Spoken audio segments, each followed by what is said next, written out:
This may be our last duet. In this show, Imru Shadow, here for you. Wait for the show's end. Gongsheng dashed to the hospital, and upon seeing Xiaoxan, it was like hosting a mini concert for kids. They exchanged glances, as if saying, "Here we go again." Subtitles. Suddenly, Gongsheng unexpectedly threw out a profound response. "The ball is in your court."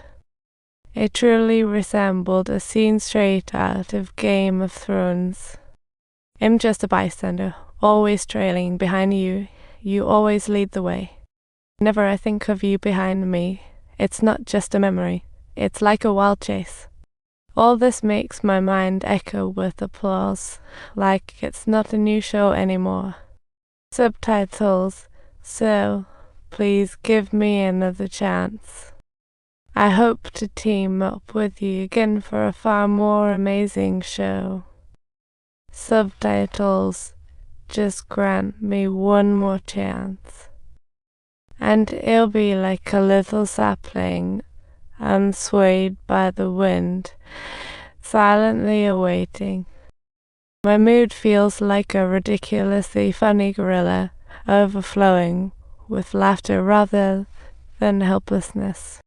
But my love feels like that mischievous sesame, quietly planting itself in my heart."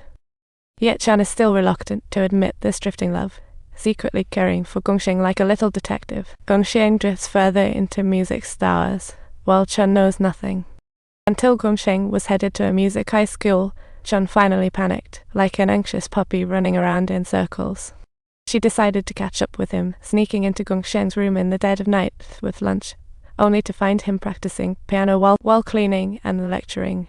His room was a disaster zone, hair as if a volcano would erupt. Chan forcibly pushed Gongsheng into a chair, starting to cut his hair while casually mentioning Xiaoxan. "Hope Xiaoxan gets to see a better you."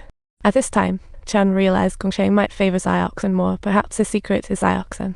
She could only play the caring sister on the stage of cutting Gongsheng's hair, yet suddenly her heart exclaimed her.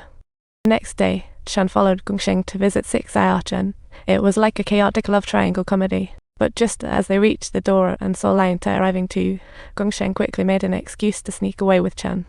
In that moment, Chan understood Gongsheng's feelings, thinking, "Oh, so you always like Xiaoxan." After all, Xiaoxan openly liked Lionta, and if Gongsheng was at ease, he'd have no need to hide from him.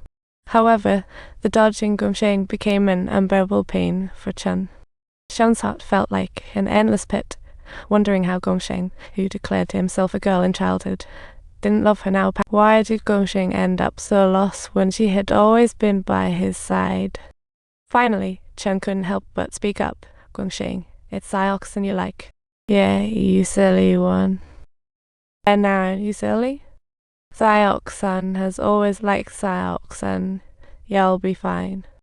"I get it. Girl relationships are complex, but if you manipulate it, there's nothing left to win or lose. So, even if I know you are unwilling to give up, can you still not see me? Am I only allowed to love myself?" Chan turned and ran away in despair. She had hidden her love for a decade, finally confessing at this moment, marking a period on the emotions that tormented her.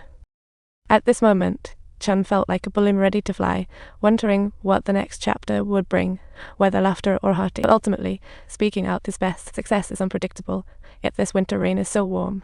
She knows well that courage to speak out is indeed the best choice.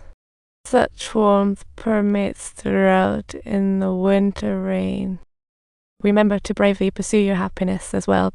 Don't forget to like and subscribe to my channel. Surprises can be found in every corner of life, just as long as you are not afraid of being hit by the boogers of reality.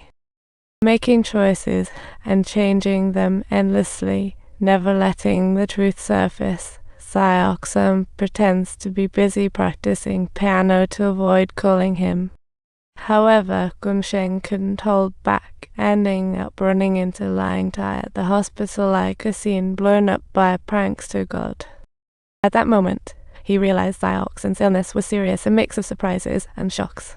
Remembering all the moments with Xiaoxan was like a car crash in his brain. Just then, he stumbled upon a dead black cat. It turned into something strange and sad. Gongsheng desperately rushed the cat to the vet, only to be met with the response, "Nothing we can do." Gongsheng left the hospital in despair, his head filled with scattered thoughts while an ominous feeling brewed inside him. He felt powerless, with no right to hold anything, left in a state of loneliness and helplessness. Gongsheng felt like a soulless pet, curled up in his room, waiting for time to pass. Yet, the upcoming competition was pressing on him. It's time to shake things up. Gongsheng had been preparing for a long time, and Aunt Hongxi couldn't bear to see him spiral down any further. It was unbearable to witness, and all Gongsheng could softly say was, "I just want to make Mom happy."